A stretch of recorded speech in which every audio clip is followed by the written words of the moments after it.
And then all of a sudden you're like holding this little child and it's this, you know, I'm just crying and it's this life-changing moment. Yeah. I'm scared out of my mind, right? You don't know anything. I don't know anything about anything. Yeah. And you're just like, oh, I've got to do a lot better. Yeah. Right? Like, I've got to come up with a plan. Yeah. I got to figure out what I'm doing. Because, like, this little baby is helpless. Shout out Duffy, shout out Michael. This is it. Central Valley Podcast. Hey, big shout out Central Valley Podcast. You know I had to fuck with it. Hey, shout out Central Valley Podcast. Welcome back, ladies and gentlemen. Season 6. We are here. I want to say the other thing, but we're not. All right. We are here, and we have our guest today is Shawn Conour. So, Shawn, why don't you introduce yourself? My name's Shawn Conour. Born and raised here in Merced County, Atwater, Winton area. Yeah. And so the funny thing about me and Shawn and how Duffy and us all linked up is so being a videographer, you know, Shawn earlier was even like, you get yourself in like the most random situations. And that is one of the situations I got into. Shawn hit me up, and I, as a videographer, sometimes don't ask enough questions. And so all I know is this guy's like, hey, I want to do like, how did you think you described it to me? It was like I think I literally slid into your DMs. I was like, hey, man, do you want to record me shooting machine guns in the desert? Yeah. And you just responded like, yeah, when? Yeah. And I was like, August? And you're like, Yeah. You're like, can my wife come? And I was like, yeah, sure. well, yeah, because it was in the beginning. It was like, and I gave you the price, and you're like, yeah, that'll work. And because normally that's the deterrent of people. Like, if I give a good price, they're probably like, and they're not that serious. They're like, oh, never mind or whatever. You're like, yeah, no problem. And then all I knew was like, I'm gonna film this guy shooting machine guns, but I don't know anything like that. Then I was on a boat, or on my buddy's boat. I was telling all, and I was going to go like in 2 days with you. I was like, yeah, I'm going to go film like a highlight video for a guy shooting machine guns. They're like, what do you mean? Like, I don't know, I'm going to go to Reno with him. And they're like, so you're going to go 12 hours with a guy you've never met, Mike, who says he wants to shoot machine guns. He's like, you're going across state lines. And I was just like, yeah, I mean, when you guys say it that way, I guess I should ask a little more questions on like what we're doing. Come to find out, Shawn designed a drum magazine, right? Yes. So it was like a pet project that's kind of just grown into something bigger. Yeah. And we needed to test it. And I wanted to get some like decent video footage. I saw the video you made of the C10. Yeah, my cousin's C10. And I was like, dude, I think this guy would get some good shots. Yeah, you yeah. know? So was that, I was doing the podcast then, or was I not when you first saw that? Yes. So that video that Annie showed me, then from there I started following you, and then I realized you had a podcast. Started listening to some of the podcasts. Yeah, exactly. Yeah. And then so all my friends scared me. They're like, hey, like, are you sure you want to go with this guy? And then I go to my parents and my wife. I mean, once you told me that you designed like a drum magazine, I was like, okay, he's not just some like random like dude, you know what I mean? And then I tell my wife, and I'm like, wait. I was like, do you want to go with me? Like, and she was like, if you want me to, I'll go with you. I was like, all right, let me hit him up. And so Lindsay was on board. And then I remember calling my mom. My mom's like, oh, great. Yeah, both of you guys go. Like, yeah, that's a good idea that both of you guys are going to go to this thing. But long story short, that's how our, relationship and friendship kind of began. And since then we've been kind of doing videos together and, hanging out as well. Yeah. No, you obviously were instrumental in, kind of starting that YouTube channel. And yeah, dude, it's been a blast. Yeah, exactly. So you are, is it called machinist, or what are you? Yeah, so technically I'm a machinist. I don't necessarily feel like a machinist, but I am. It takes a lifetime, right, to truly be a great machinist. It's a lifelong discipline and skill set, and it's something that everything in society started because of a machine. And those parts are built on a machine. Like the Industrial Revolution type of stuff. But like, I mean, literally everything, like curtains aren't made unless they're on a machine. It was made by a machinist. Yeah. Right. And so it's this crazy like subculture that isn't well known, but yet it's like crucial to mankind as we know. Yeah. Right. Yeah. Everything is made on a machine. So kind of like a quick down and dirty, not getting crazy detailed. Like I tell people, if we measure your human hair on your head, right, it's 1,000th thick in diameter, 0.001. Machinists are oftentimes making parts that have to repeat within 0.2 of an inch. So that would be like taking your hair and slicing it into 5 pieces down the center and then measuring the thickness of one of those. So it'd be like 0.0002 0.2 of an inch, right? Dang. And so it's this wild world of just, it's all numbers. And it's cool. Yeah. And then what? Yeah, and then is it learning programs and stuff? You know what I mean? Or is it a little bit of everything? Like, yeah, so obviously there's manual machines where you're just turning hand wheels, right? And you're reading these dials and gauges and stuff. And then on the CNC side of it, it's creating programs.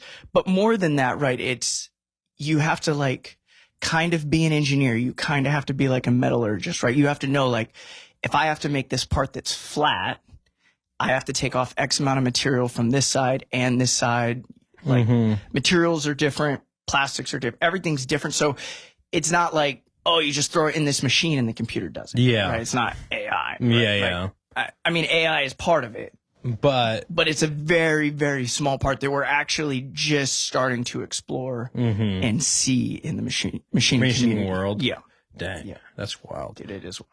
Yeah. It's a wild world. Well, and it's funny because I like through the different video projects I do, I'm always learning about different things. Like, it's so funny because like I'm learning a lot about like machining and like I'm talking to like these actual companies and stuff that like do stuff for like the machining world. So I'm learning that, but it's also funny to me because like on the flip side, like I have other clients and one of them is like a Botox place. So like I'm learning actively about like all these random different fields. So being a videographer to me, it's always like you kind of get like the immersion into all these different fields. And it's like, you're always kind of learning something. It's like, maybe it's not exactly useful to my trade, but it's like, it's interesting. You know, it helps figure out what the client's goals are. You know what I mean? Yeah, the story behind what they're trying to convey to their audience, to their clients. And I mean, that's a testament to even just like California, right? We're the 4th largest economy in the world, right? We're the 5th. Sorry. We're the 5th. We're right behind Germany. Germany has twice the population of California, right? Yeah. And so we're such a diverse society here, even in the Central Valley, where manufacturing isn't as prevalent as like the Bay Area or LA, right? Those are the 2 big hubs where a lot of stuff is happening, right? Tech and all of that, right? But yeah, it's wild. Yeah, it is. And then, so kind of, where'd you go to high school at? Atwater? Atwater High. So you went to Atwater High, and then kind of you went to the military after that? Or when? Right after high school? I went to the Marines. It was like the summer after high school. There was a wait list in 2008. And what made you want to go into the Marines? Oh, man. I wanted to get out of town. Duffy knows, you know, out there where he grew up, we grew up close to each other.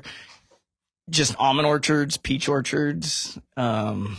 I was ready. I was ready for like life experience, change of scenery. My father, I love him to death. I work with him every day. Love the guy, right? Take a bullet for him. I was ready to get out from under his reign. Right? As every 18-year-old is, though. Like, my father, everyone always asked me like, oh, you guys went to the military because your dad was in there, right? And I was like, you would think that he was like a colonel, you know, just commanding people around all the time. And so it was his way or the highway, you know? Yeah. And I learned a lot, right? Yeah. It was great, but very, very strict. It was, he like some of the first things that I remember him telling me as a child that just like stick in my brain was he would be like, when you're 18, you're gone or you're paying rent. And my mom would be like, you can live here forever. You can live with me. My mom would be like, my love's unconditional. My dad's like, my love is not unconditional. My love comes with conditions. I've got terms. He's like, you start murdering people, I will not love you. Right? My mom's like, no matter what happens. So it was a great balance. Yeah. And yeah, yin and yang. Yeah. You know? And then so he, quote, motivated you to join the Marines, huh? So I was like, how can I get out of here as soon as possible? So my junior year, you're allowed to sign up for the Marines 1 year out. So I signed up, got my job, title and all that. I was a LAV mechanic on like the 8-wheeled vehicles, kind of like a tank, but not tracked. Oh, like the Humvee type, not Humvees, but they're like tanks, but on wheels, basically, right? 8-wheel drive vehicles. In the Army, they call them Bradleys. In the Marine Corps, they call Look it up, Duff. They call them LAVs. And they're cool vehicles, old school stuff, like 2-stroke diesel motors, like Detroit diesels. No one really cares about that. Like maybe if you have some audience that's 60 years old, those used to be like, the Detroit diesel built America. Yeah, they probably and did. They did. Yeah, no, they did. Like, right? You had 2-stroke diesel motors in every. Those things right there? Yep. That's what you worked on? That's it. So that's 25 millimeter. You're trying flashbacks. On that. No. So I had a great time. And so what is, when you go there, everyone's always like says, oh, basic training's like so hard. What was your experience with like, yeah, boot camp's tough. Boot camp. Yeah. Boot camp's tough. So Marine boot camp is the longest boot camp for like just in terms of like a normal military, like not going into special operations or something like that. Right. And so you're there for 3 months, and literally in that 3 months, you don't just like get dressed without them telling you like, put your left sock on, put your right sock on, put your underwear for 3 on. months. Yeah. You don't do anything, right? Like there's no, it's all about the Marines are like, you follow instructions and commands and you don't do anything else and you don't deviate. You don't think for yourself. That's right. Crazy. Yeah. And so they break you down and they build you up, baby.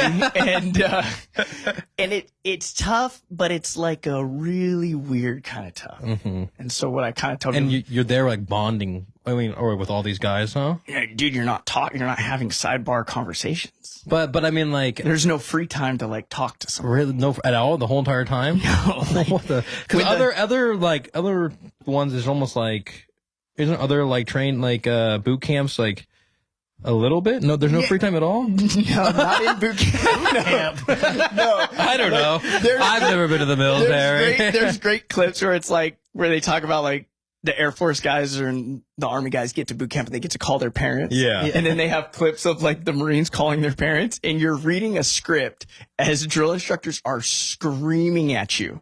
And they've kept you up. They've kept you waiting. You're on like hour 32. You're just trying to like mumble your way through words, and people are just like spit is hitting your face, you know? And the idea here is to build you to be able to handle stress and crazy situations, basically, right? So it's like in life, when you're having a hard time, you're going to compare it to other hard times as a metric. Yeah. Right. And so the idea there is let it be tough. Let your metric for what sucks be so high. You're starting off with 3 months of hell, basically, right? That way, when you go into it, you're like, oh, it's not a... And so, for example, in boot camp, in Marine Corps boot camp, or at least my experience specifically, like, let's say that there was some downtime. Let's say there was 4 hours of downtime between some kind of training thing. You would hold a piece of paper in front of you like this, arms straight out, like your rifle serial number, for example. And so you're memorizing your rifle serial number. And 4 hours later, people are like shaking like a leaf. Because you're just... You can't hold it up, right? Yeah, just your arms. And then the weaker kids in the platoon, because you're a child. You're a kid. You for right? sure are. You're not a man. Sure are. Right? Yeah. Like, there are no men in boot camp except for the drill instructors, right? And then so they take the strongest of the kids and they make them put their hands underneath the other hold guy. them up. So now you're holding up the weaker kids. So now it's heavy. And were you a weaker kid or a stronger kid, or were you just getting by enough to hold yourself up? I was like sliding under the radar. Yeah. Right. I was in the happy medium. You're not broad drawing attention to yourself, but you're still right there about to. And so where I drew attention to myself is I was the fastest kid there, right? So I ran cross country. So by the time they started recording our times in boot camp, I was running like 1633 miles, for example. So I believe out of which is that's military time that you're giving 1633. No, like 16 minutes and 30 seconds.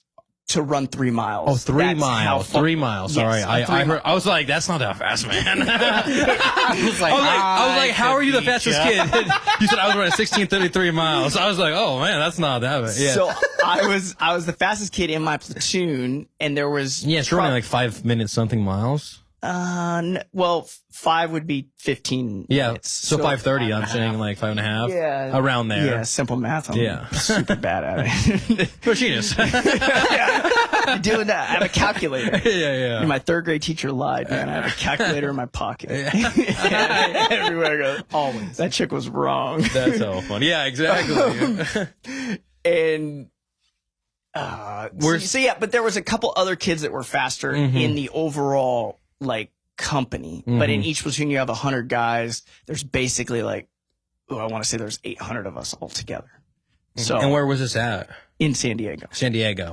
Okay, gotcha. So if you live west of the Mississippi, Coronado, where at? yeah, Is it so Coronado area? Coronado's like the Navy base there, and there's a depot right there. It's okay. right next to the San Diego airport. And So- you're like in this beautiful place too, though. Like, yeah, You're like, you're so close to paradise. when they're making us run, you can like see all the hillside with like multi-million-dollar mansions. Yeah, and just big planes are just flying, and you're Yeah. just daydreaming as you're running. Like San Diego's I could be on crazy that with planes, plane dude. San Diego is like, wow, like, every 10 minutes. yeah. And they're screaming at you, and you can't hear what they're telling you to do, and then they're getting mad at you. But you're like, bro, a 747 was 300 feet above our heads. Like, yeah. a minute ago. Yeah. That's crazy. And then from after boot camp, what happens? Where do you go? So then you go to your job. So whatever your job is going to be like, and we call that MOS, military occupational specialty. And then so I went out to Maine and I learned how to work on LAVs.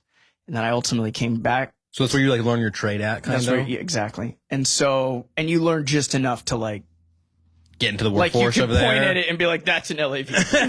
Yeah. 1, 2, 3, 4, 5, 6, 7, 8. It's got 8 tires. They're green, you know. And then you get to the fleet. They call that the fleet, right? Your first duty station. And that's where you start learning. And where was getting yelled at? No. So I got super lucky. I got Pendleton.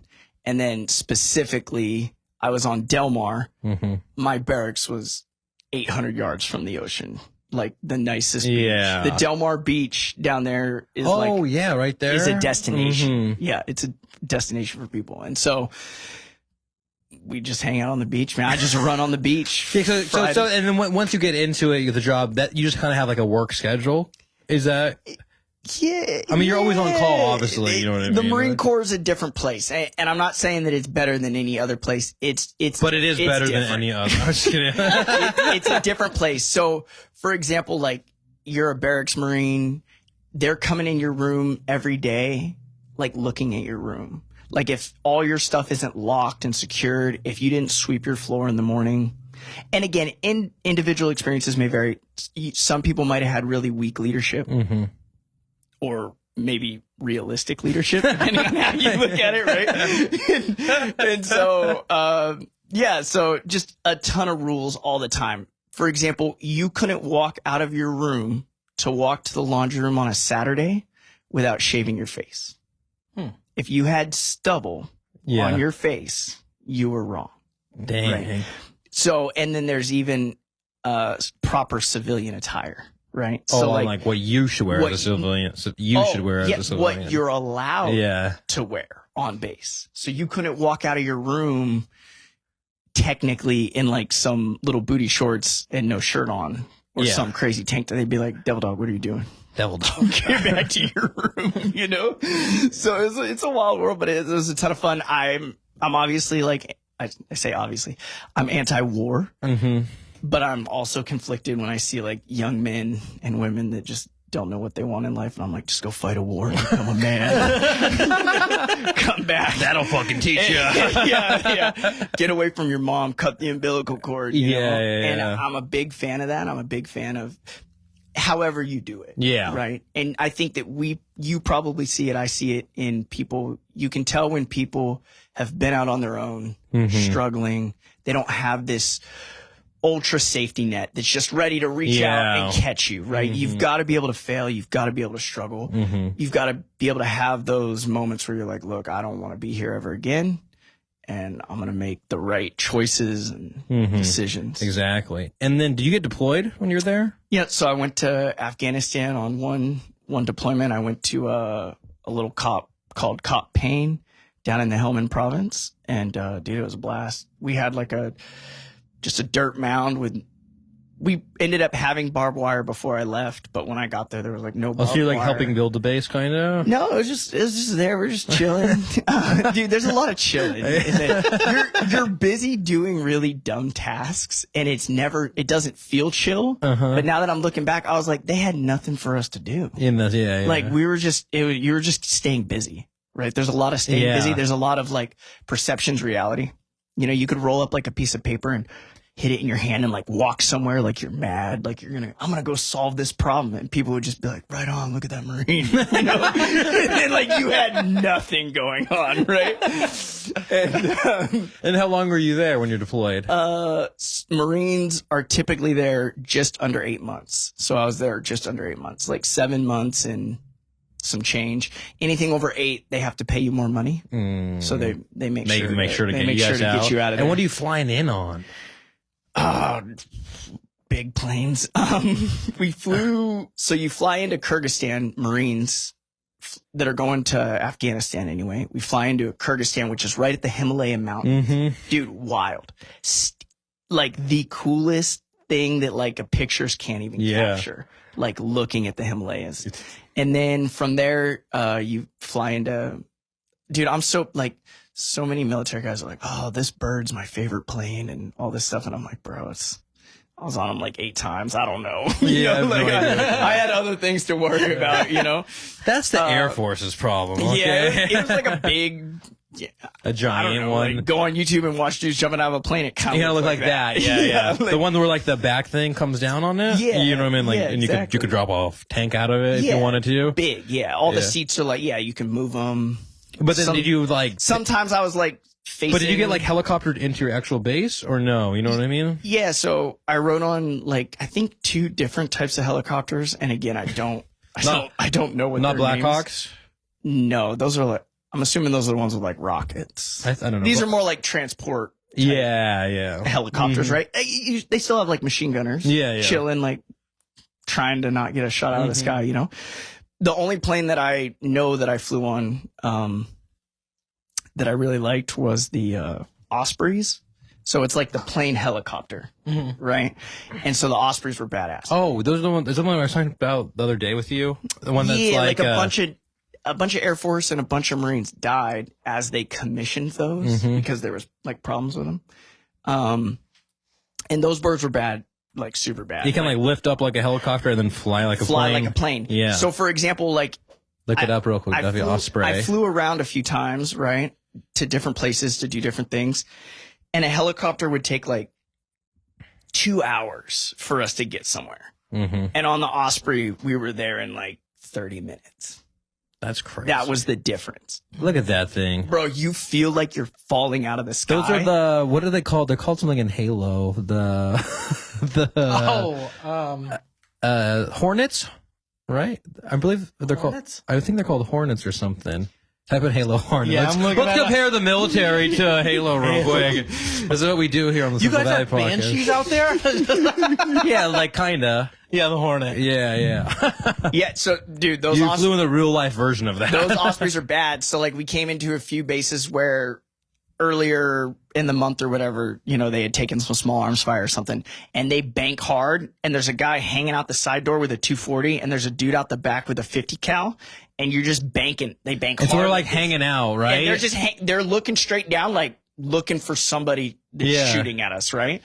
And then they're like, "Hey, you guys want it?" And then they take a few little passes, and then they're like, "No, no one wants it today." And then boom, it just goes from a plane to a helicopter, and you just hit the ground, and your stomach's like kind of like a roller coaster. Yeah. You're like, "Oh, sure, boom!" Find a video of one of those landing real quick. Dude, they're Or, like, sick. transitioning. They're sick planes. But you know, what the media portrays Afghanistan and Iraq being like, right. And I'm not taking away from anybody that had a bad experience. Yeah. Right. But out of all the service members that went there, 15% left a major military base. Right. So most of the time you were just chilling. You're not in a major military base, basically? In a major base. Yeah. And no, you are in a base. You are. Right. So only 15% of left everyone, the base, right? Yes, left. Gotcha. Right. So had an opportunity to get blown up. Now, technically, you could have been in a base and like technically could have got mortared or something. Yeah. Right? But those are extreme cases. Yeah. So 15% left the base. And of that 15%, 5% saw combat. Oh, okay. Right. So it's not So it's like nearly as like. It's like the specialty, or you know what I mean? Like, it's like the people who, like, so out of, sorry, I'm trying to think how to say this. The infantry. The infantry, right? like, basically obviously they went and saw, they went patrols and saw Yeah. stuff, right? So those are the dudes that are out there, and there's so many dudes and women that are supporting those infantry guys, right? And so anybody that is technically their job is like specific to combat, that's called a combat MOS, and it's the same in like the Army and Navy and all that. and the ones So who must be actually holding, like, doing the things are like special ops or like people, no? No. I mean, you do have special ops, right? Those guys are doing stuff. They're going to see like or they're going to be more on the front lines than like, or no? They're gonna be like bagging and tagging dudes in the middle of the night, super high speed stuff. Along with He died like a dog. Yeah, He died like a dog. I'm a daddy. Yeah, our dogs chased him down as he whimpered and cried. See, our guys did something different. They went through the building. They didn't go in the entry or exit. Dude, that is the best speech that Donald Trump ever gave. I literally just watched it. It's just so funny, I randomly honestly. watched it like this morning. I don't even know why YouTube suggested it to me. It's like a 4-year-old video, and I just I saw He it. died like a dog. He's like, and dude, it's wild, right? And I'm anti us getting involved in all Anything. the crazy stuff. That we're Dude, involved, it's so right? crazy. I'm not anti like, let's drop some rockets on some dudes' heads, right? Like we have satellites, now. We have drones, right? We have the special forces. We do have the Marines, right? The Marines are very different in the fact that they're essentially the president's hit squad. So like if right now, if Biden wanted to go to war, he has to ask Congress and the Senate and everybody, hey, can we send the army there? And they're like, oh, they vote on it, and we're a very pro-war country, right? So, so they say yes, right? I mean, we have Here's millions. Yeah. They're like, are we gonna get some kickbacks from this? All right, and then They're like, this is why the military-industrial complex exists. So, we're on board with this inflation's up. Let's go to war. You know? And blame somebody for our stuff. blame somebody else for our problems. Yeah. Why take responsibility? Personal responsibility? Why work on ourselves when we could do the other stuff? Anyway, that's a rabbit hole. Yeah. The Marines are the president can just send them in. Because it's like a response force, essentially. Right. So we don't need. You're the first when that scenario. Kind of first line of defense, right? Marines are really, and obviously the war in Iraq and Afghanistan kind of. Oh, thank you, sir. I'm so thirsty. Shout out to Taco Truck, Dust Bowl. Or shout out to Dust Bowl, I guess. And so like anything, right? Your job, you end up doing other tasks that don't really fall into your job, right? You're helping me set up a YouTube channel. It's the same thing in the military. It's the same thing, honestly, Everywhere. everywhere, right? And we're all just winging it. We're trying to figure stuff out. Yeah. So the Marines aren't technically set up to be, they're an invading force. The Army's supposed to come in after we've kind of come in. Establish like a base. And they establish a base. They establish like a SOP, and they kind of just control it after that, right? But it doesn't always work out that way. Yeah. So anyway. Dang. Yeah. And then so you're there for 8 months, and then how much more? Was that towards the end of year or middle, or when was that? Oh, dude, that was a long time ago. 2000.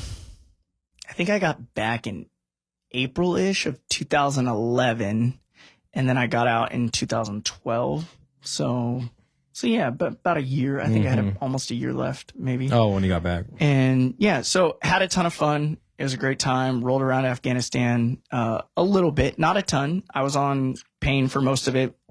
I got to take part in some pretty cool operations, Operation Steel Dawn and some other stuff. I got to ride on the back of a tank and just... Get ready to unlock the door to your dream home today with real estate agent Marcus Rodriguez. If you're looking to buy or sell a home in this competitive market and you're not too sure where to start, look no further than Merced's preferred realtor, Marcus Rodriguez. He'll make sure the process goes as easy and smooth as possible, and you can reach out to him at 209-875-8212. Once again, that's 209-875-8212, or visit his website, www.myagentmarcus.com. Declutter with ease and reclaim your space. Introducing Be Junk Free Merced, where Scott Livesay is your go-to guru for hassle-free junk removal. Tired of tripping over unwanted items or feeling overwhelmed by clutter? Well, hey, Scott's got your back. Unlike other services that leave you with all the heavy lifting, Scott swoops in to handle everything himself. Say goodbye to clutter and hello to a refreshed space. Reach out to Scott today for a quote and let's make your junk disappear in a snap. You can reach out to him at 209-233-1519. Once again, that's 209-233-1519. Enter the world of precision engineering and unmatched service at Conour Manufacturing, a trusted and family-owned machine shop that has been proudly serving the Central Valley with top-tier craftsmanship. Specializing in intricate parts, utilizing the latest manufacturing processes, they take pride in delivering excellence with each project. For all inquiries, visit their website at www.conourmfg.com. And make sure to follow them on Instagram at Conour_MFG. Once again, that's at Conour_MFG. Are you ready to elevate your nights out? Well, step into Joystiq, your ultimate destination for arcade excitement, delicious bites, and refreshing drinks that keep the good times rolling. Treat your taste buds to the mouthwatering delights from the kitchen, featuring juicy burgers, crispy fries, wings, and more. Here at Joystiq, there's over 20 big screens, so you can catch all the action from your favorite sports teams. Plus, group to live music, DJ spinning the hottest tracks, and rent out a karaoke room as well. Visit them today at 325 West Main Street in Merced. Once again, visit them today at 325 West Main Street in Merced. Had a 240 machine gun on That's my pretty lap. cool. Yeah, dude, it was a ton of fun. Yeah. It was an absolute blast. And yeah. What's something that like you feel like that you learned or that you take away from being a Marine? Oh, yeah. You just got to keep stuff in perspective. Mm-hmm. You know, it's all about perspective. Stuff in life is always going to suck. Mm-hmm. And you're just like, we're here. We're going to get through it. Mm-hmm. You know, don't complain.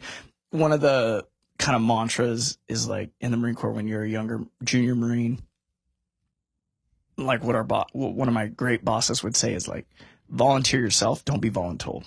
Because when you're doing something and it's a task that you don't want to be doing and you're like, man, so-and-so made me do this, it's so much worse than being like, Just sucking it up and doing it. I was here because I volunteered. Yeah. You know what I mean? And it's just taking that ownership of the situation, getting it done, accomplishing it, and kind of moving on. Embracing the suck. Yeah. Is really a big- Embrace the suck, basically. Yeah. Just, And like, yeah.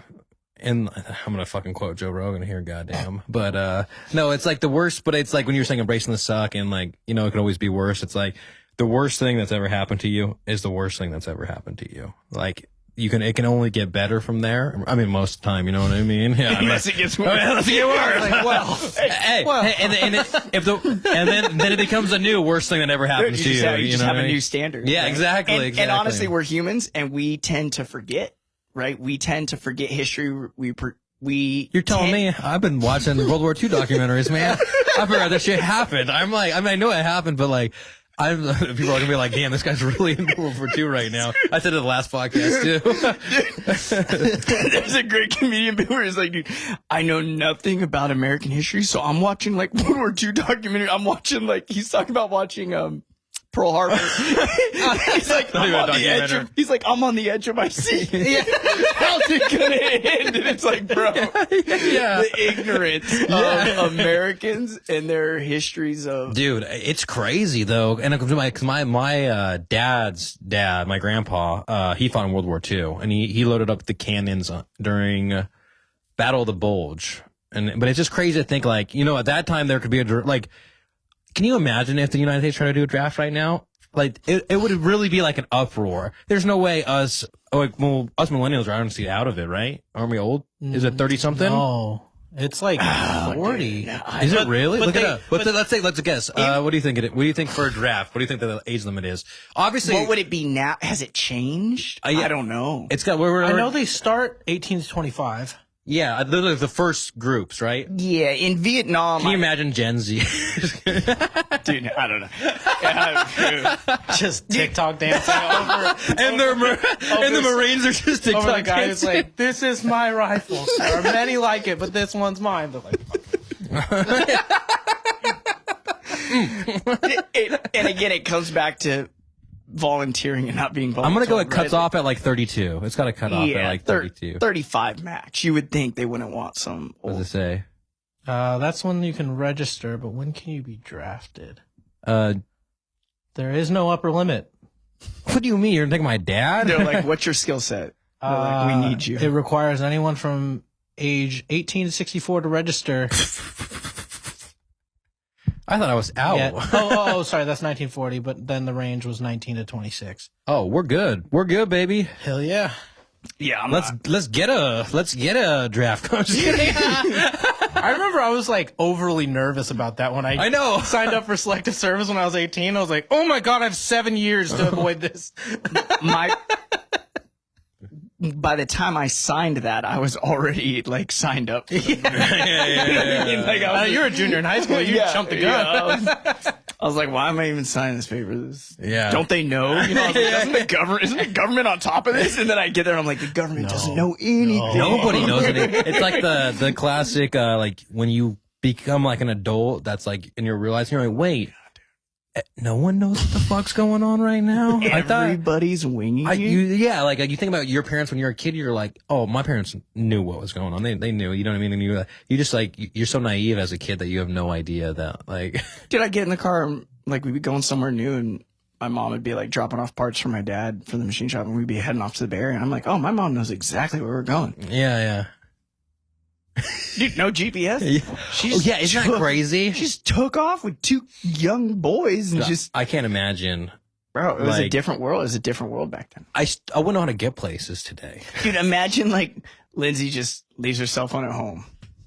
Loads Yeah. up your kid. She's like, I'm gonna go drop off these parts at this address in the Bay Area. Then we're gonna spend the day at the beach and we'll be back at some point. Yeah. Right? And you'll know when we're back when we're back. You know what I mean? Yeah, you'll hear us come through the door. Dude, different world. And dude, I always am so thankful that like I was on the cusp edge of like at school and in high school, and we didn't have we had computers, but they were like either in a classroom or you went to a computer lab. You know what I mean? But you didn't like carry a computer around. And then like 4 years later, like after I graduated, every single kid had a Chromebook. Every single kid had, you know what I mean? It's just like it happened so quickly. And then nowadays, it's like kids don't even have books anymore. Every child has an iPad. Yeah. And they shouldn't, but Dude, they you do. see these kids in like grocery stores getting pushed around and they're just staring at their parents' cell phone. Yeah, dude. That's so detrimental to that child. Yeah.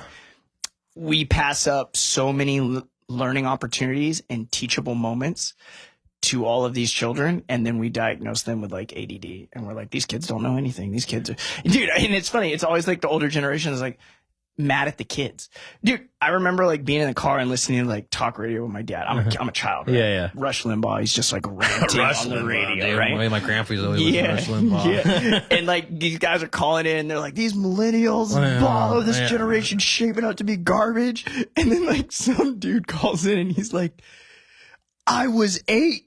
I was not buying my team the participation trophy. Why are we mad at the millennial guys? What happened? How is there that disconnect? We are products of our environment, right? Going back to boot camp. The Marine Corps is shaping the Marines to be the Marines they want them to be, right? We only know what we know, and we're only taught essentially, because most people are lazy, we're only taught what we're taught. Very few people are going out there and like seeking knowledge, seeking the truth, trying to figure things out. And the people that are the people that are leaders. They're the people that have businesses. You guys have to research stuff. You have to study. You have to learn. Yeah. Right. And I think that you can almost tell when you meet somebody, does this person care? Is this person trying to grow and learn? And it's like a thing that we talked about actually on the other podcast, but it's holds true here is like authenticity. Like people are kind of, the world went like kind of like all fake and like not Hollywood like, but you know what I mean? Like it was like that for a while where it was like the media was controlled by like all you knew was what the media would put out. You know what I mean? Like when we were growing up, like it's MTV, it was Nickelodeon, it was Disney. You know, it was like 60 channels and nothing else. You know what I mean? And that's all you ever knew. And now it's like people are like, it's been so much bullshit for so long that people just want like authenticity. They want just realness. They'd rather have somebody with a cell phone like talking, telling them stuff because it's like a more relatable thing than someone that has this whole high produced like script. Yeah, exactly. Yeah. Don't read from like the script, the news thing that's like all the news they play like all the news people together saying the same exact thing. They read the same story. Yeah, they read the same exact stories. Bro, like, they're owned by the same people. Yeah. Right. They're conglomerates. And that's the thing. In America, you've got like 8 or 10 companies that own the majority. What is it? BlackRock. BlackRock, yeah. BlackRock owns. And then there's another one. The guy's name. George Soros. George Soros. Yeah. George Soros owns a lot of stuff. Disney. Disney owns everything. ABC, ESPN, Disney, obviously. Disney owns, yeah. The investor guy in the insurance world. Shoot. They They own like all the trains. God. In America. Oh yeah. He owns like literally everything. Like 80% of the products you put in your grocery cart are like somehow tied to them. Owns Marlboro cigarettes, right? Yeah. Owns everything, right? But that's the thing.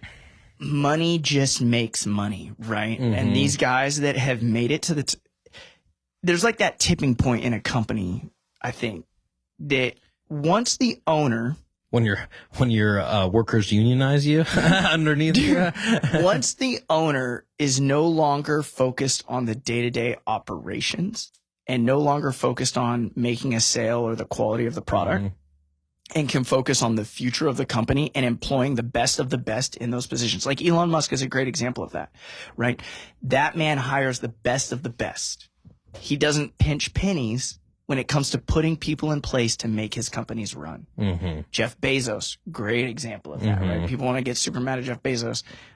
Bro, that dude's been chilling for like a decade now. And also, you guys haven't been complaining about getting your packages in 2 days in either. 1 day. Yeah. You get One day delivery. Yeah. Turlock's got it in the warehouse. Freaking millennials. Yeah. You can't go to the damn store yourself. I'm just glad. It's funny because millennials now, like, I feel like with the older crowd and stuff like that, they're like, oh, those aren't the problem. Those aren't the problem anymore. Now it's the whatever. What is below us? Gen Z's and Gen X? Gen Z and then Gen Alpha. Gen Gen Alpha. X is above us. Oh, okay. Gen Z and then Alpha, that's like what Izzy is then? Pretty much. Yeah. You know, Hopefully those kids are actually alphas for that name. I don't know. People want to say like, oh, this whole generation's trash. And to make some blanket statement, learn how to talk. To make a blanket statement like that is so dumb. Like, it's so. Anytime you. Can we say that here? Yeah, I mean, yeah, we can say that. It's up to you. Yeah, it's up to you. It's so silly, right? Yeah. You go into these MMA gyms, you go into these boxing gyms, you see these 10, 12-year-old kids for an hour, and the balls of their feet, like the heels of their feet never touch the mat, and they're just working, jump roping, sweating. And I'm like, you're going to tell me that this kid is going to grow up to be nothing? Yeah. I mean, it's possible. Yeah, but there's always a possibility. But like, there's always a With everything, possibility. yeah. But the fact that that kid's parents are bringing him here and that kid's learning that work ethic and all of these things, that kid more than likely is going to be a leader. And I guess that's probably just part of my mindset because of the military. Like they promote the ones that are strong. They promote the ones that can shoot. They can, because you just by default get put in charge of people. They're like, oh, he's a good Marine. Yeah, And again, it's perception, right? To an extent. And it's like, you just got to work. You got to be able to put in that work, that effort. And we're going to have, Dana White. I love Dana White. And he has like those few clips where he's like, if you're a monster, if you're raising some monsters now, some kids that can dig deep and they're going to steamroll over everybody. Yeah. But that's always been true. Yeah. Right? If you raise children to be truly well-rounded individuals that can relate to people, communicate, convey their ideas, their, whatever, execute, work hard, live up to the standard that they actually place on themselves or that the owners place on them, it's going to be fine, you know? 100%. It's kind of like nature versus nurture, but like, I think a lot of people overlook the nurture part. And it's like, that's the most crucial part of like, To be well-rounded. Yeah, exactly. Because you can have these dudes or women that are monsters, but dude, they could be crushing it on the business side. But if they don't know how to internalize like anything, yeah, right? And I mean, that's why dudes die early, right? Like we don't, as men, right? Men aren't talking. Yeah. Men aren't communicating. For a long time. I feel like now a little bit more, you know what I mean? I'm hopeful, right? The idea of it is like, well, even like just with your friends and stuff like that, you can at least be a little vulnerable with them. But for a long time, like, especially like, probably our parents and like grandparents' age, it was like, shut up and work. Like, you know what I mean? Like, shut your mouth. It wasn't You even, cry and I'll give you something. it wasn't, it wasn't even that. It was just that, like, you had to be tough. In order to survive, you had to be tough. So it wasn't like, hey, shut up, you're being a baby. It's like, hey, shut up, we have to do this or we're going to die. You know what I mean? Because it's like, your we're not going to be able to feed ourselves. Feed ourselves. Like, yeah, it's like, they're going through the depression. Like, I'm just saying, like, that era of life is like. I'm reading a great book right now, Healing the Masculine Soul. And it's an old book. I think it was originally published in like 87. I'm reading like a slightly revised version. And that's the whole point of the book, right? It's talking about like the hippies of the 70s and how all these young men kind of revolted from their parents, and this idea of like toxic masculinity, right? That was really kind of where it started. And so they just took anything that their father stood for, the American flag. Let's burn it. Let's drag it through the ground, right? Because they couldn't talk to their fathers because their fathers would have just punched them in the mouth. Right? They had no one to turn to. So it was like drugs and this and that. And they just rejected everything that their fathers stood for, and they embraced everything that their fathers hated as like a form of like retaliation, right? And so I'm not through the book yet, but that's where I'm at. I don't want to spoil it. That's like the general, overview of the book, right? That's kind of the premise, and then it's going to work through. And this is obviously from a religious perspective. So if you're a religious person out there listening or not, it's a great read. He's not pushing the religion hard, but it's definitely a focal point. No, that's cool. Book. Yeah. And then, so when you got out, did you just instantly go into machining or? So I went to Merced Junior College, and I almost got a drafting degree, and I almost got a welding degree, and I almost got a business degree. So I was there effing off for a while. I really wasn't. Honestly, my GPA was pretty decent. I was working in the Veterans Resource Center, so I was helping all the veterans come in and like get them signed up and stuff. And it was a ton of fun, and kind of talking about being vulnerable and talking about emotions and stuff. I was just around a ton of dudes that were also getting out, right? And so that was really, really good for me, because we still had this camaraderie. We were still joking around like we were in the military, but we weren't. And it was this like gradual thing of me getting slowly out, getting out, right? And like what does it be called? When you get coming back into society. Yeah, like reintegrating into society, right? To an extent. And I still have a lot of great friends from that time. And we do talk about stuff, you know, and again, I didn't shoot anybody, right? I never saw anybody's head get blown off. So I don't have this PTSD or this super bad thing.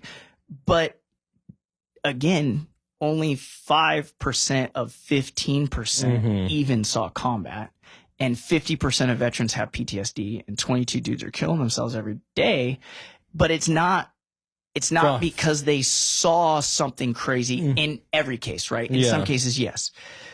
But more than anything, it's just like you have this whole support system, but again, it's to an extent, it's toxic, right? Because it's this masculine place, and the best of the best are like put on a pedestal, and they're PT gods, and they can shoot a rifle, and then everyone else is like, you're pathetic, do better.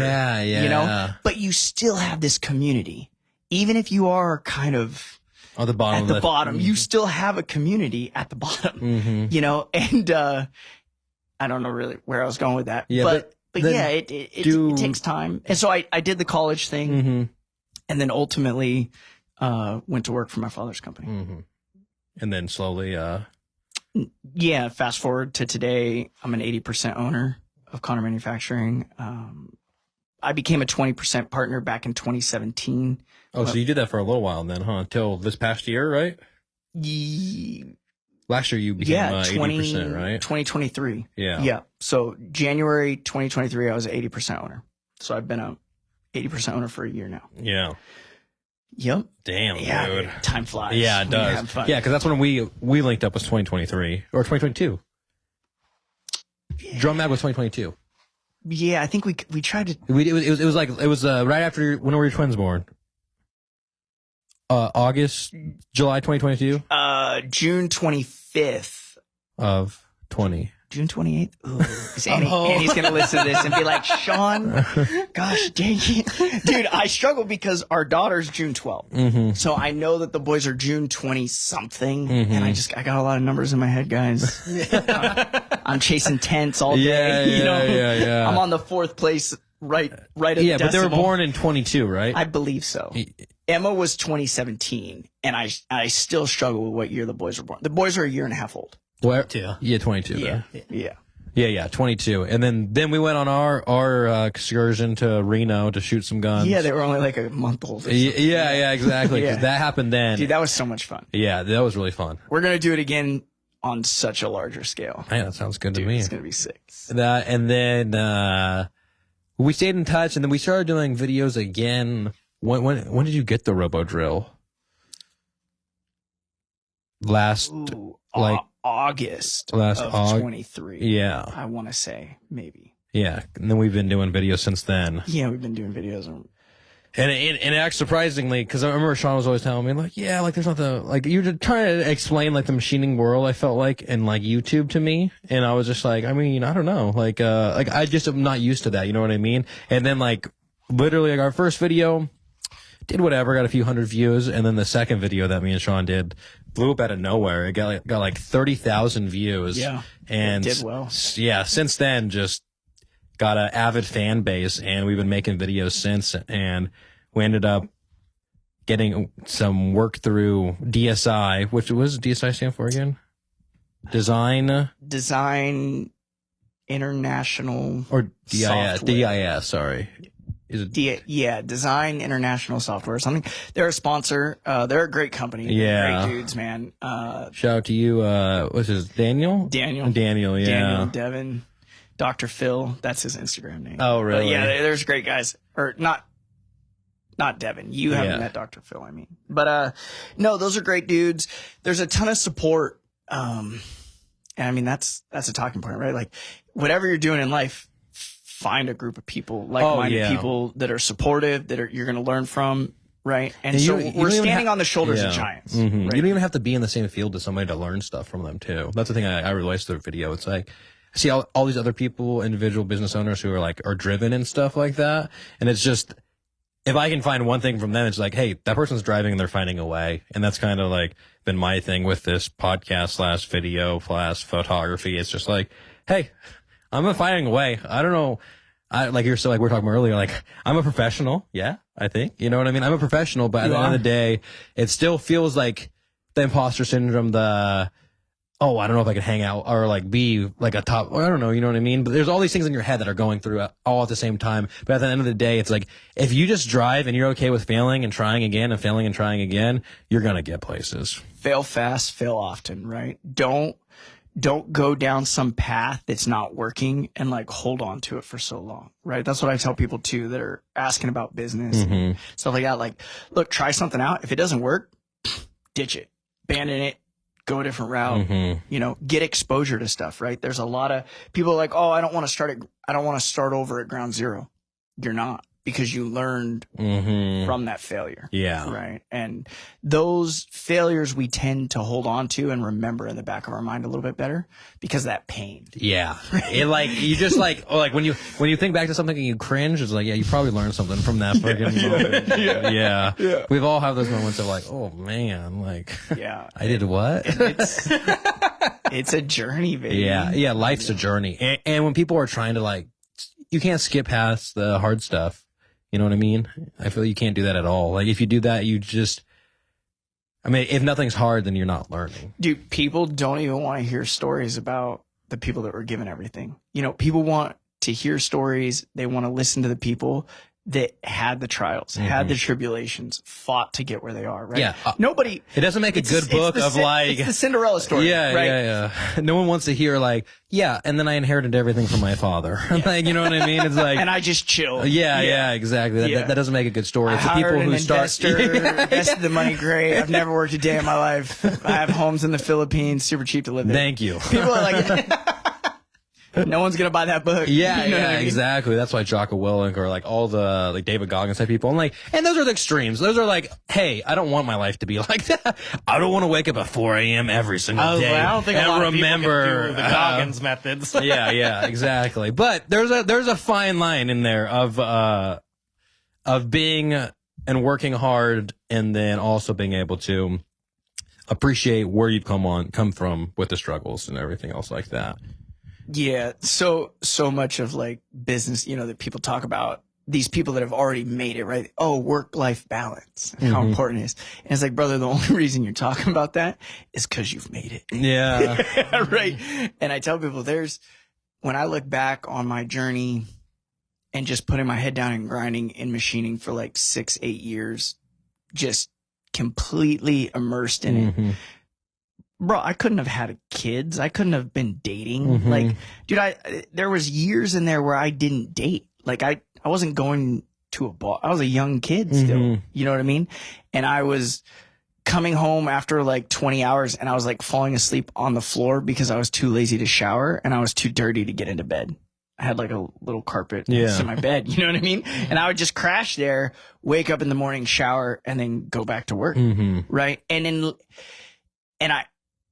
It doesn't always take that, right? But like, it kind of takes that. Yeah, it always helps. That's for sure. It helps. It helps get you there because it's tough. It's a battle. So because you said you were talking about how you didn't date, you didn't stuff, but you did get, you had a kid during that time or afterwards. No, yeah, because you got to figure that was in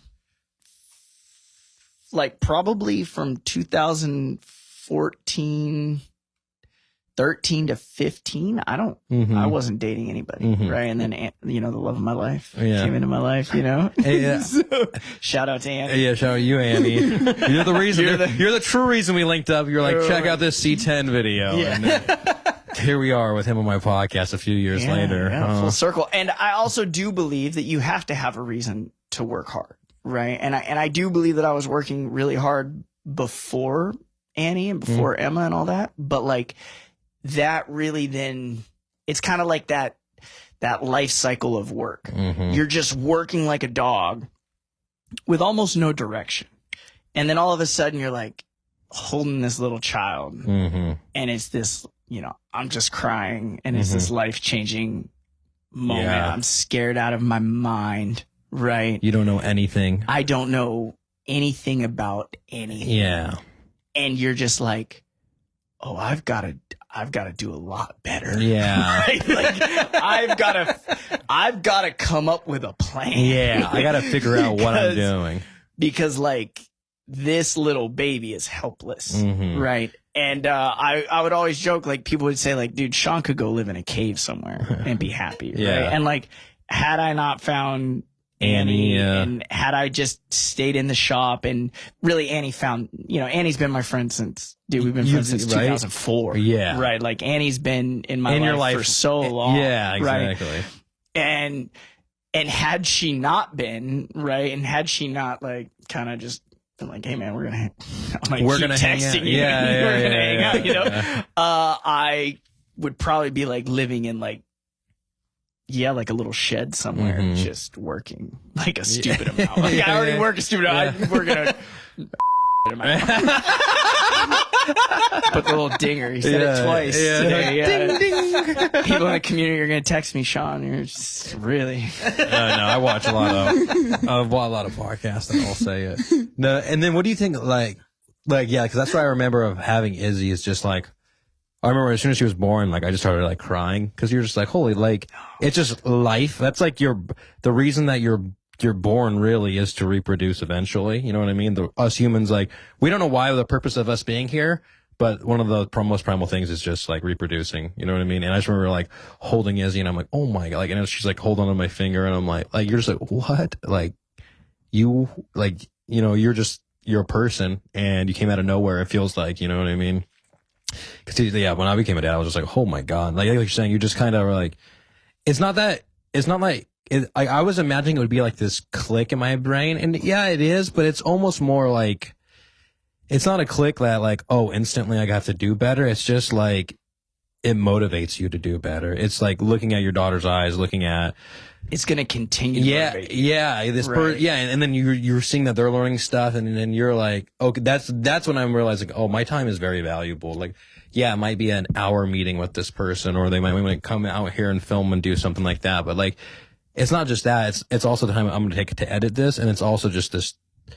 It's just time. My time is valuable because like now it's like if I'm working all the way till 8 o'clock at night, by the time I go home, the baby's asleep. I didn't even see the baby that day. You know what I mean? It really makes you prioritize, and dude, she's going to start hitting these other milestones, and those feelings and that like my time is limited is just going to be reinforced time and time and time again. Right. And it's wild. Yeah. Yeah. What do you think becoming a father like has taught you? Dude, I honestly feel like I've learned more than like what I've taught my daughter, and we've obviously like she's teaching you, dude, like, right? Yeah, everything is a learning. Like, it's wild. The church that I go to, New Life Community Church in Atwater on First Street. Shout out to New Life. Anybody want to go to church and swing in? Some gun guy was shouting out your church on the podcast. Do you love guns, God, in America? New Life Community Church, baby. See, it's on First Street. Dude, my pastor's just shaking his head. That's a freaking guy. Shawn, but we need somebody to serve the food at D Street. yeah. So kind of getting back to this, right? I head up a local ministry at D Street, the D Street Homeless Shelter here in Merced. The first Friday of every month, we cook dinner, and I have such a great team of volunteers that are super loyal to that cause, and they help me every single month.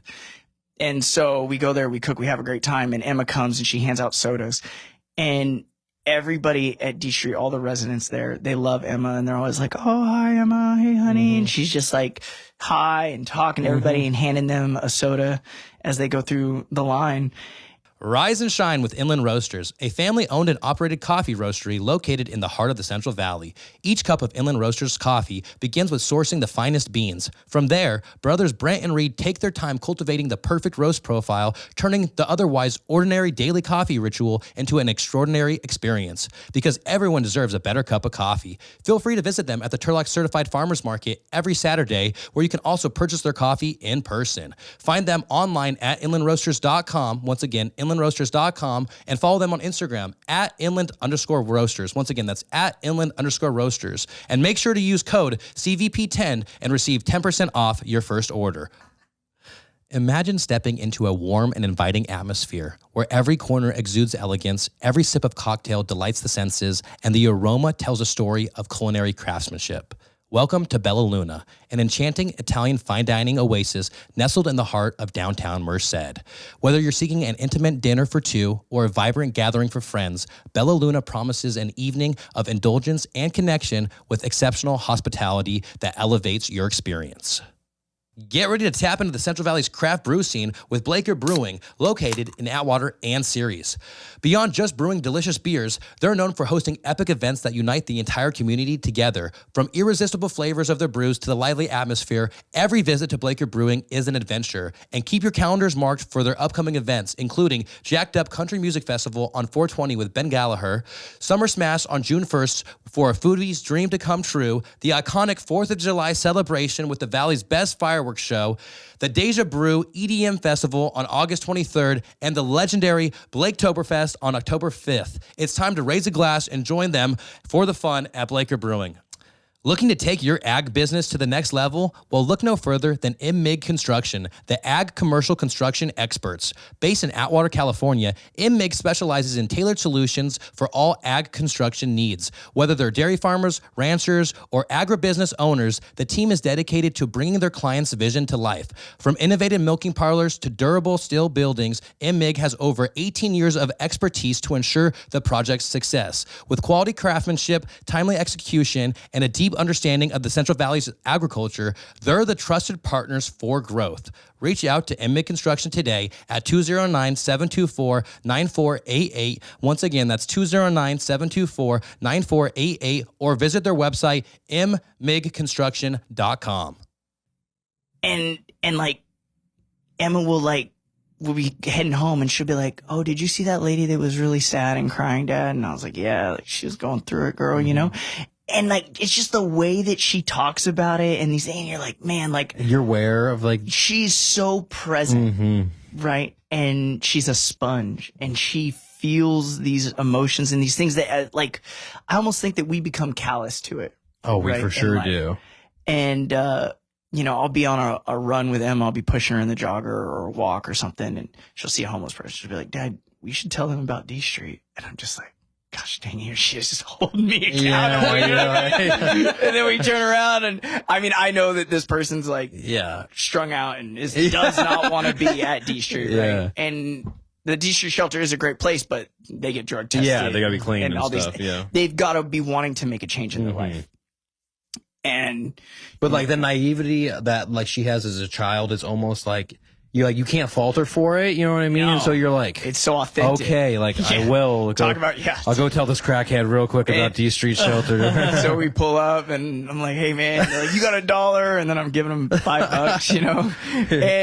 And I'm just like, "Hey, you know, we got the D Street shelter, we got food, beds, blah, blah, blah." And they're like, "Oh yeah, I'll go get signed up for that," you know? And I'm walking away like, and Emma's like just pumped. Yeah, you know? like we made a change. She made a change. But the reality is like, if we really did all embrace that, we are powerful. Like, we elect our leaders. We elect everything that happens, right? America is run by less than 500 people. We put 500 people in power to fix our current problems that have never been fixed. Spoiler alert. Right? And it's only 500. Yeah. We got to get 500 people that are like-minded in a room.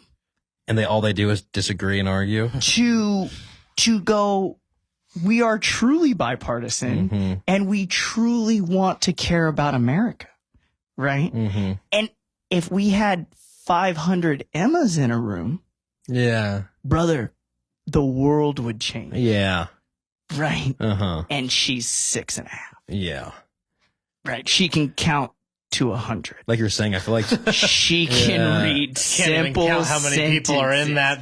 She wouldn't be able to count the number of people, even though it's such a small number, that are truly in charge of this, that are truly in charge of implementing fundamental changes and policy that would change the world. Well, yeah, it's just crazy. So we are powerful. We are all so powerful. And it's just a metric of, can we get truly authentic, truly driven, motivated, honest people into the right positions to change our lives?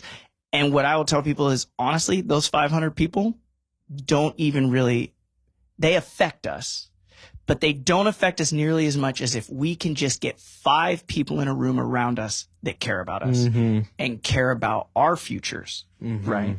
Well, that's why people always get like so caught up in politics and everything like that. And I'm like, hey, at the end of the day, how much is that actually impacting your day-to-day life? Yeah, maybe stuff's a little more expensive, maybe whatever, like those little things, gas is going up.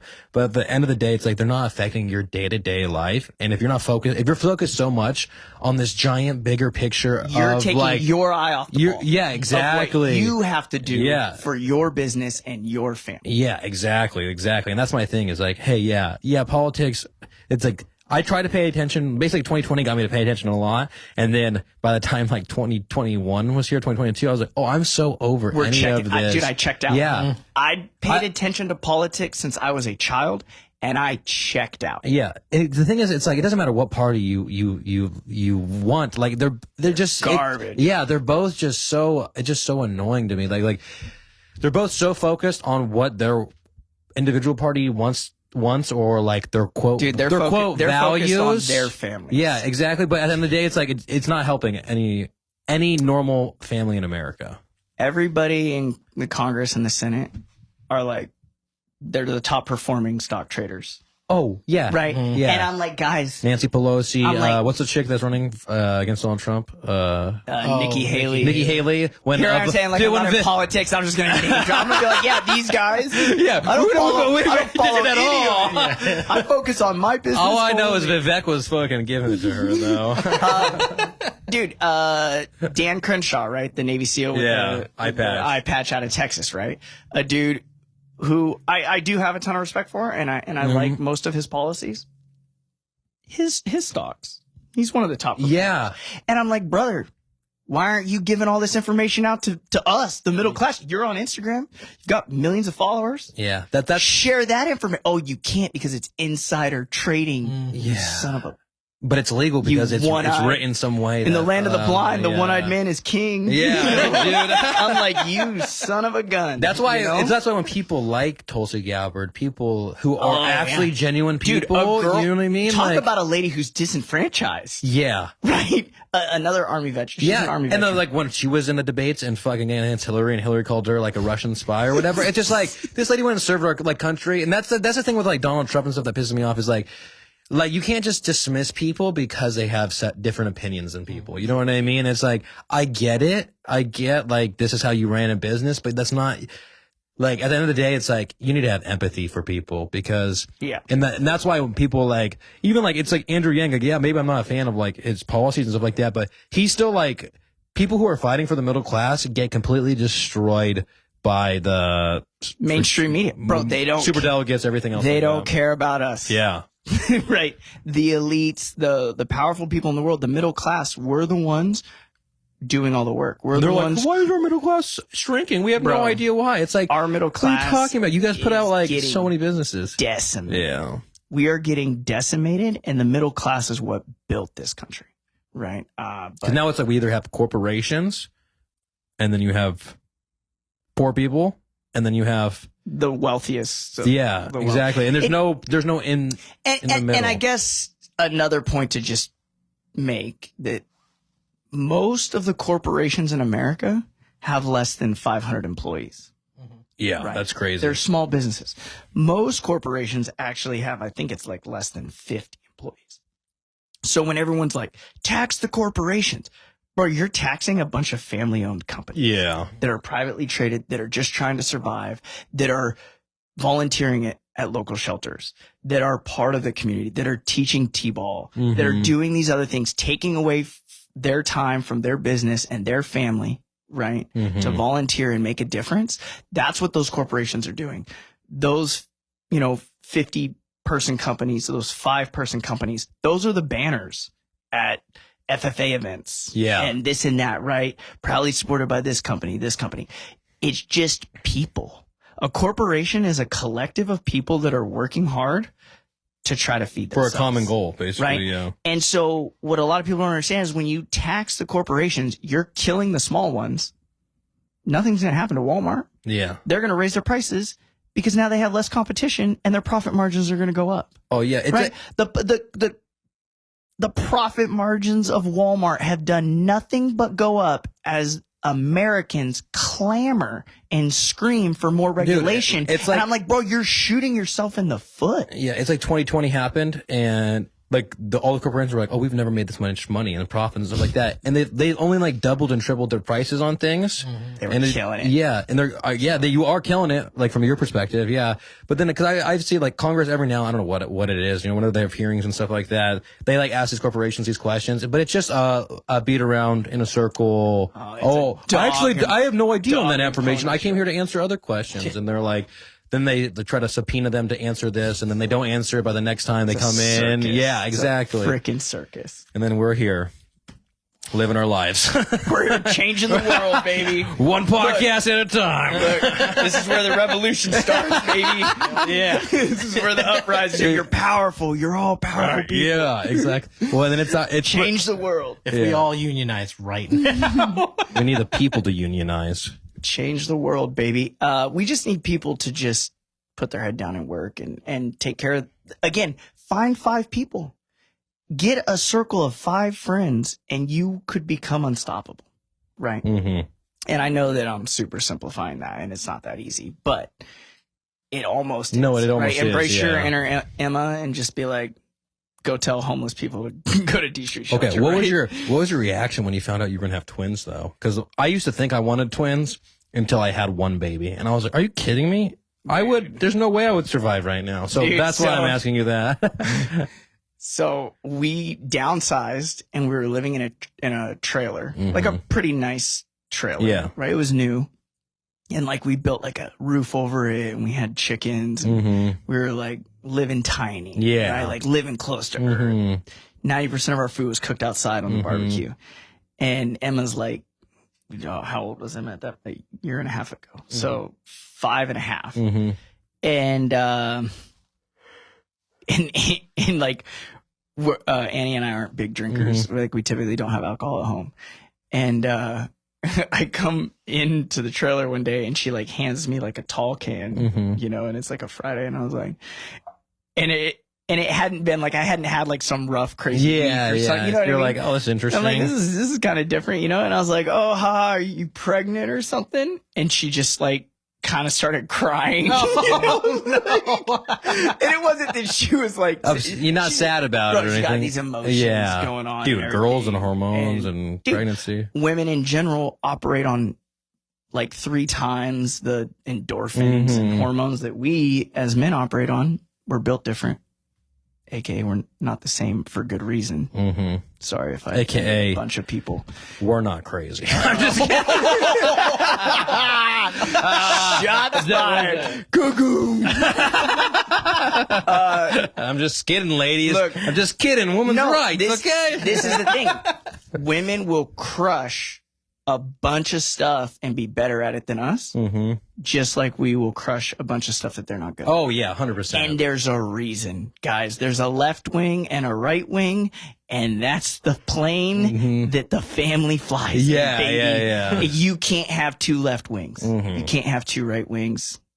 Sorry. Yeah. It's not aerodynamic. We're talking about physics. Yeah. People can't get mad at you about that. Right? Yeah. People can get mad at you about it. So she gives you the beer. Okay, Gives you the beer. she hands me the beer. I joke offhand. Like what? Yeah. What are you, pregnant or something? Spit my And she's like, yeah, I'm pregnant. And I was like, oh, that's great, you know? And she's like, you know, and in her mind, she's already like nesting, right? Like, you know, I'm gonna get ready. She's like 3 weeks late on her period, you know, or whatever. And she's like, you know, we can make it work in this in this RV. You know, we're in like 450 square feet. You know, she's like, well, we'll do this. We'll get rid of that couch. You know, this and that. I'm like, all right, cool. Yes, sure, It's whatever. just one baby. I'm like, we've done this before. Yeah. Point at Emma. We kept that one alive for 5.5 years. How hard could it be? You know, and I'm very much a it's in God's hands kind of guy, right? I try not to get To overwork. super caught up in. I'm a human. Yeah. I get caught up in the day-to-day brain. Yeah. I'm working on it. Yeah. We all are. Yeah, until I die. And so I'm like, yeah, we'll be fine, you know? And then like I forget how long it was until Till you get your first she had appointment, like the right? The ultrasound and sonogram? stuff. Oh, yeah. And so she will tell you, this is all during COVID. So I wasn't allowed to go to any of the appointments. Oh, yeah, and yeah. she'll tell you that I was so happy. She'll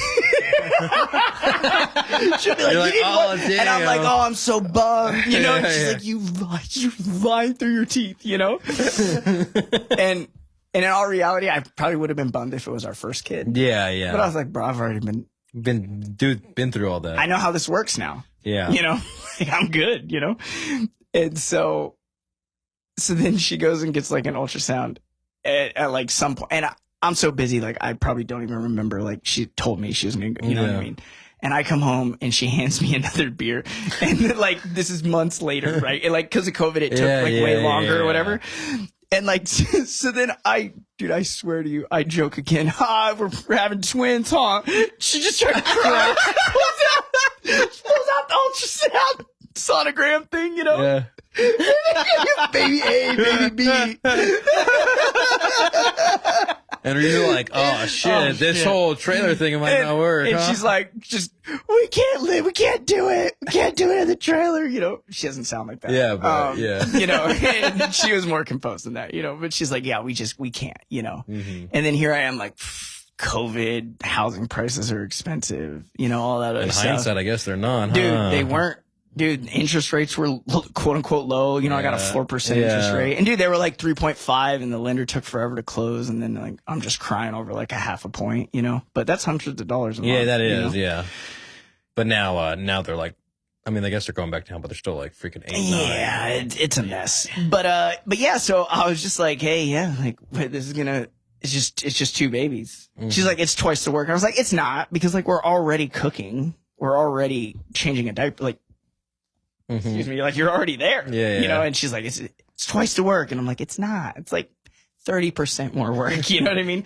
And then fast forward, like those boys are like, I don't know, like 3 months old and they're just not sleeping at night. And like, I'm coming home and poor Annie's like a zombie and she's like so exhausted. Yeah, it's just one on each tit. You know what I mean? Oh, she's like, all I do is breastfeed. Yeah. Oh, she's like, Shawn, I can't get anything done. And I'm just coming home after like 12 hours and I'm just working, you know, like just trying to help, you know, keep the household from burning down, you know, rightfully so.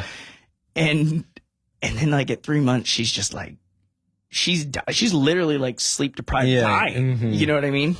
And I'm like, look, I'll just take the kids at night. Right? Because at this point, we were like dividing and conquering. Dude, I was a single mom. One get one. Dude, I was a single mom at night. Nobody was coming to help me. I started like campaigning, like, dude, we got to do more for single moms. It was eye-opening.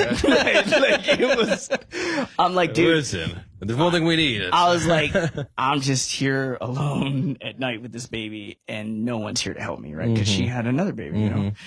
And then, so like 3 months into it, I don't know the exact time frame, but I want to say for about 2.5-ish months, I was like, I'm taking the kids at night.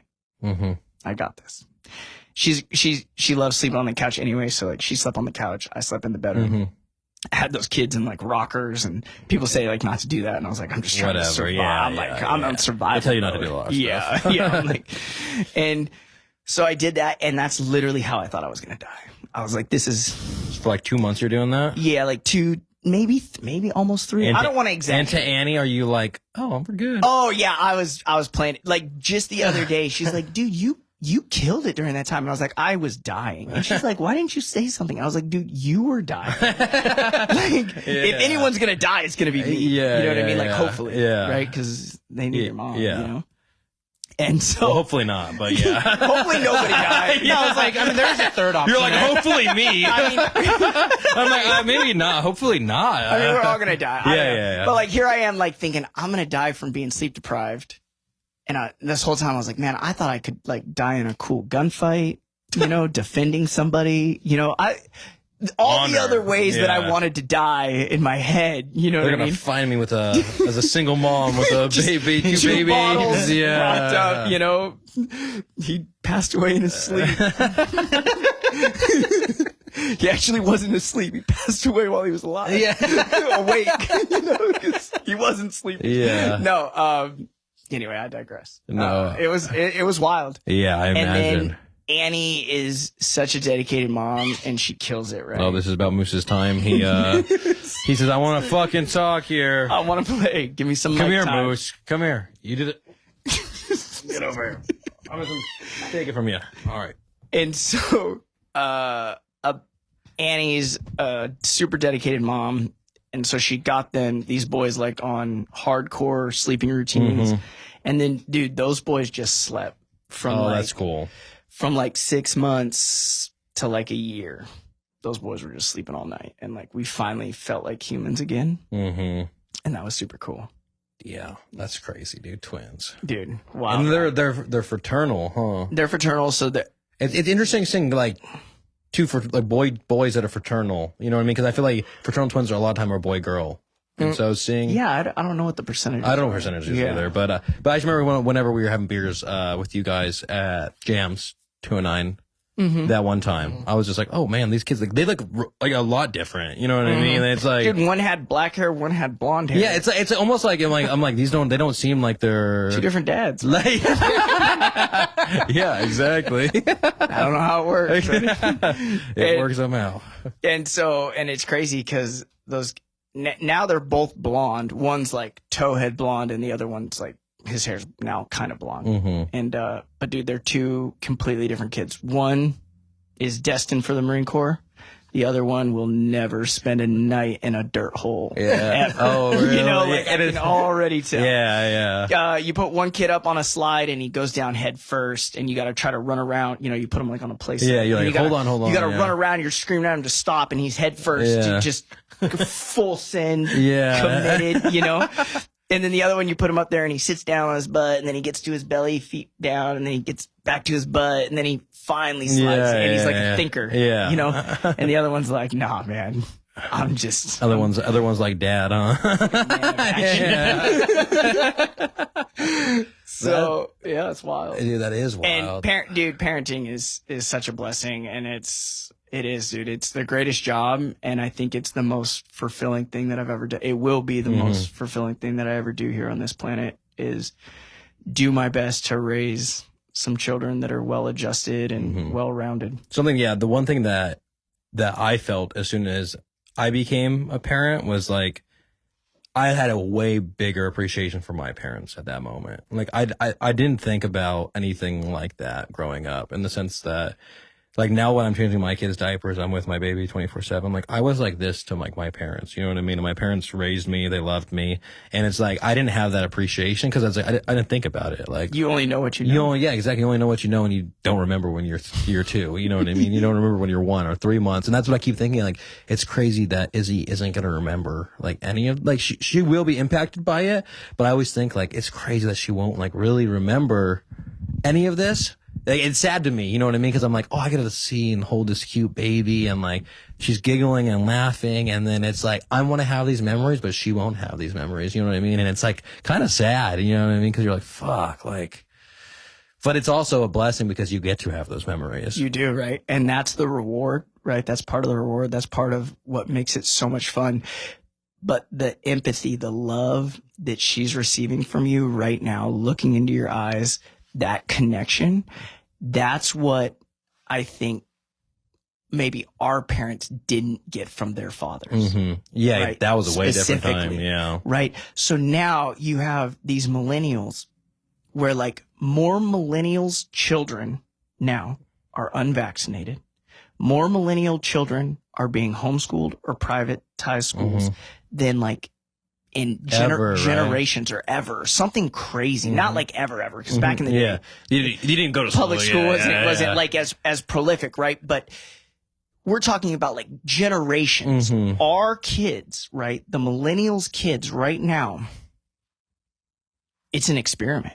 America's an experiment, right? We are so young as a country, right? We're 300 years in. Bro, seeing what's working. There's people living in homes that still belong to the same family of the dude who built the stone home. Yeah. And those homes are 800 years old. You know what I mean? That's how young we are. That's how young democracy is. And then now you have us already this quickly into this experiment of like 100 vaccines for your kids, send your kids to school so they can learn about like whatever the fuck the government is working on at that moment, whatever they want to do.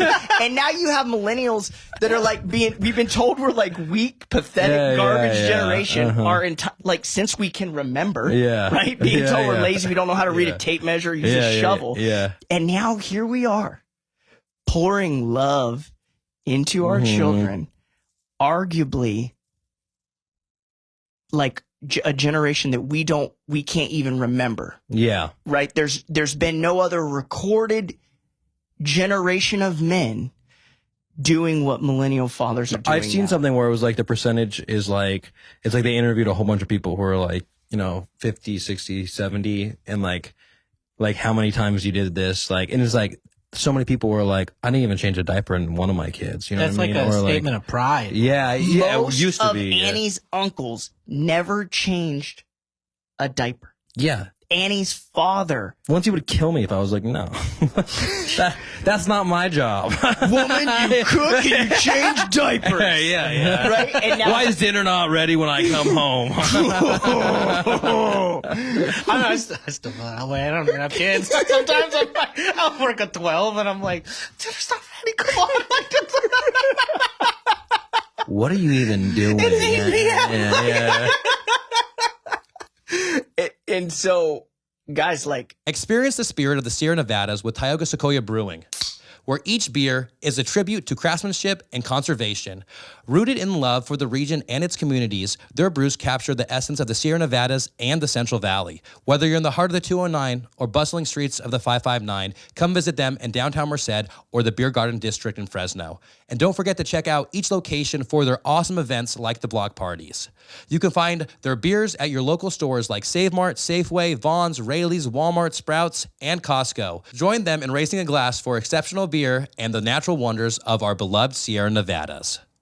Step into a world where every sip tells a story, every gathering is a toast, and every moment is cherished. Welcome to HiFi Wine, where passion for wine, community, and family intertwine to create an unforgettable experience.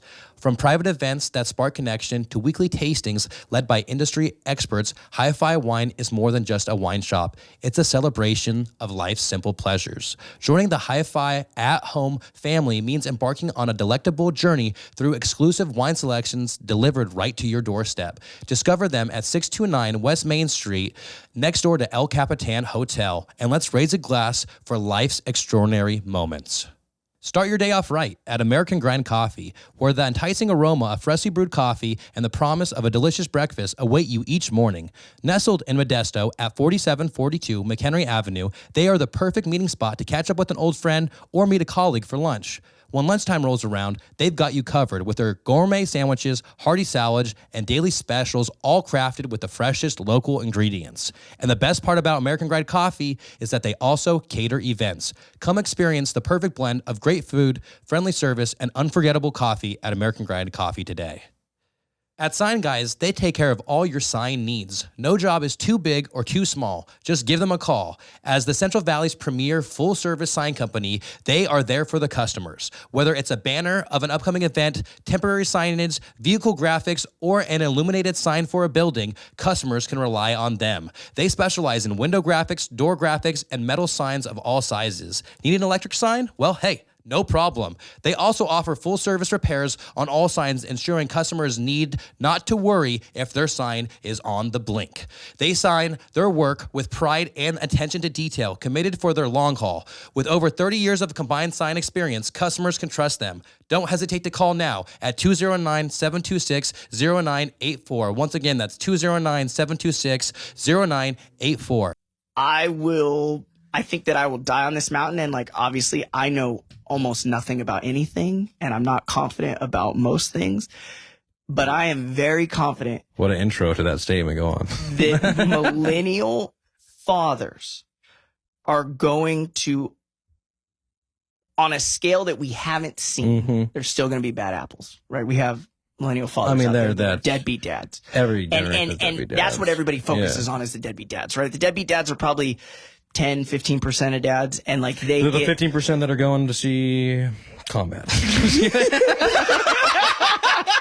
And 5% of those are actually deadbeat dads. Full circle here. And I will make a statement that I truly believe and see, and I see it in you. I see it in some of my other really close friends, right? I've been blessed, right? I have like, and it's so weird. Like, I always feel weird saying like, oh, my best friend, right? And I truly believe that I have like 3 or 4 like quote unquote best friends, but it's like a weird thing that I don't talk about it. Like, I tell, dude, there's 4 or 5 dudes when I talk to them and I hang up the phone, I'm like, hey man, I love you. Yeah, yeah. And they're like, oh, I say that a lot more now to people. We've than really I ever started to do that lately. It's because you know that like time is finite, and then when you do have a good conversation with these guys or people around you, it's like you don't get those good conversations all the time. You know what I mean? Man. You don't talk all the time with your buddies either. You talk, a few times a year sometimes. Yeah. To like your best friends still. You know what I mean? And so just kind of like something like I don't like you're saying that older generation. They're not saying I love you to their kids, but they're also not saying I love you to their buddies. Yeah. You know what I mean? Dude, and again, it's not a put down on my father. No, not at all.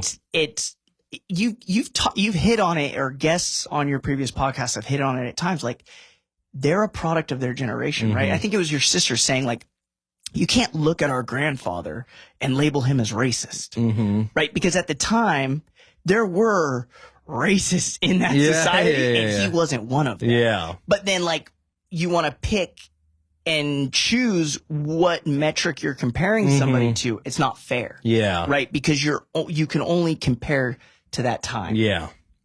And so I believe that we're doing well as millennial fathers, and it's something that I'm super passionate about, and I constantly talk about it, right? No, that's a good thing. I hardly can get through. People want to, like, I sit down with like bring dudes it at up. a random party, and they're like, "Yeah, how about those Niners?" I'm like, "Dude, how old's your kid? Like, what do you?" Like, you tell that kid you love him? Yeah. Sean's over here trying to make I'm like, bro, you teaching that little boy to cry? Like, like, is that okay? Like, you talk about feelings with that young man? Yeah. It's not looking good, man. Do you not know the Niners are in the Super Bowl, Shawn? That's what we're talking about. We're not talking about our fucking kids and our stupid wives. And I'm like, if we could just get 300 people in a room. And of those 300 people, if all of them act like Emma, we can change the world. And so I'm on fire for it. And, and obviously I don't know, I'm a man of convictions. So I guess people call me extreme. I don't know. But you're not extreme in a way that's like, you're not extreme about extreme things, if that makes sense. I'm not extreme in a disrespectful manner. I believe, and who knows? Maybe you know what I mean? Like, I'm not the one, like, we're getting some backlash on this podcast judge, with all the R words. I'm just kidding. You might have some people commenting like that guy's extreme. I believe that I really try, and look, and also, I guess we should point out that I'm not the same person I was a year ago. Yeah. I'm not the same person I was a decade ago. Right? And I don't believe that anybody that is truly growing and learning and trying to be that well-rounded person, building that community around them, building their family up, right? We are constantly changing. We're constantly growing and evolving. And so I think that, like, yeah, maybe there was some dude who could look back and be like, oh, Shawn was a dick to me when he was a senior in high school. Like, yeah, it's possible. Yeah. Right. I mean, we all have those type of things. Like, I mean, I don't think anybody I was pretty quiet. Yeah, but, like, I could have said something mean, or I could have disregarded some genuine comment or feeling in a moment, right? And obviously, like, we're growing, right? Yeah, we're improving. So I don't believe that nowadays I'm disrespectful to people of differing opinions. I just say, like, look, man, like, you can get mad at me for thinking this, but, like, I'm not. I mean, we're all trying to get through it too. Yeah, I'm not pushing. I'm not pushing anything. You're not pushing. Anybody. Yeah, you're more having conversation with people about what you care about. You know what I mean? Yeah. You're not. That's the way you're coming off of as. You know what I mean? Yeah, you're like, you're passionate about what you are passionate about, what you notice. You know what I mean? And other people, it's like they're saying, some people just want to talk about sports. And it's like, hey, but, like, how are your kids? You know what I mean? Yeah. How are you doing? Yeah. How are you doing? How's your wife? Like, yeah, your team's doing good, but are you good? Dude, are you like emotionally giving your wife what she needs, or do you only talk about football? Yeah, right? Yeah, like, and look, like, there's definitely been times where I probably didn't give Annie what she needs, right? But I'm more hyper-focused now than ever, right? Like, it's so important. There is a balance. And I know that I kind of scoffed off, like, guys saying, like, work-life balance, but there is. And there does need to be a work-life balance at every level. But depending on what level you're at, that work-life balance is going to be tipped. Yeah, right. For sure, 100%. It's never going to be 50-50. Yeah. 100%. Man, was a good conversation, Shawn. I enjoyed this. So I'm sorry that I just No, ranted. no, I like that. I like that. You were, I was like, look at Shawn go. I was like, keep it going, man. Let's keep this guy going. Before we end this episode, I gotta tell. So the story I told you when I was at your house the other day about my doctor's appointments. Oh yeah. Duffy has not heard the story yet, okay. So I'm gonna tell Duffy the story. Let's go. So Duffy, the other day, I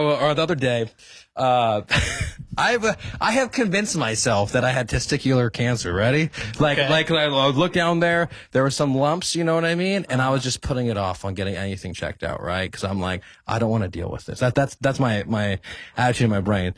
Finally, last week or 2 weeks ago, I was like on my way home from Modesto doing a gig, and I was like, I gotta fucking get this checked out. I gotta fucking peace of mind. Like, I'm zoning out thinking about this all the time, right? So I go into like a castle and I'm like, I need to be seen. And they're like, why? And I was like, I need to get a physical. And then they're like, oh, you have the paper to fill out. I was like, I'm not in high school. Like, I don't need to get a physical for that reason. You know what I mean? Like, parents' permission. Yeah. I was like, no, I just like need to get a physical. And they're like, what do you mean? I was like, I need to get something checked out, like down there. And they're like, oh. Gonorrhea. And then I go, and then they're like, yeah. No, yeah. And then I go, and then they're like, oh, we have to change us to your primary care, blah, blah. Do you just want to come back? I was like, no. Like, I am here today. Like, we're getting this checked out. And so they're, all right, okay. So then I go, and then like they take me back and they weigh me and stuff like that. And they're like, oh, why are you here? And like my terminology was wrong because I said I have a bump down there, which is different than a lump down there. You know what I mean? And then the lady was like, oh, is there any discharge? You know what I mean? And I was like, oh, this chick thinks I have STDs. That's not why I'm in here. It's like, fuck, I already said that though. And then so I'm waiting, get called back. Doctor comes in, like I pull down my pants and everything. And I'm like, I think that, you know, I'm dying, bro. Yeah. He's like, all right, let me see. And then I pull down my pants and basically like, there are varicose veins. They're like thick veins on your legs. That's what I have inside my ball sack basically. And it's common with like all these people, but basically it's called a sack of worms. So there's like all these like veins that are back and forth. So it's like a third ball in my ball sack. It's fucking looks crazy though. And he's explaining to me all this. She's like, but we're going to show it to me. Yeah. So he's like, we're going to have a sonogram, ultrasound of it. Hey, Moose. He's checking. He's like, we're going to do an ultrasound on Friday, but it's only females who work in this department. So we need you to bring a chaperone with you. And I was like, what do you mean? Like, cause it's like the girls who all are doing, ultrasounds and stuff like that for the pregnancies.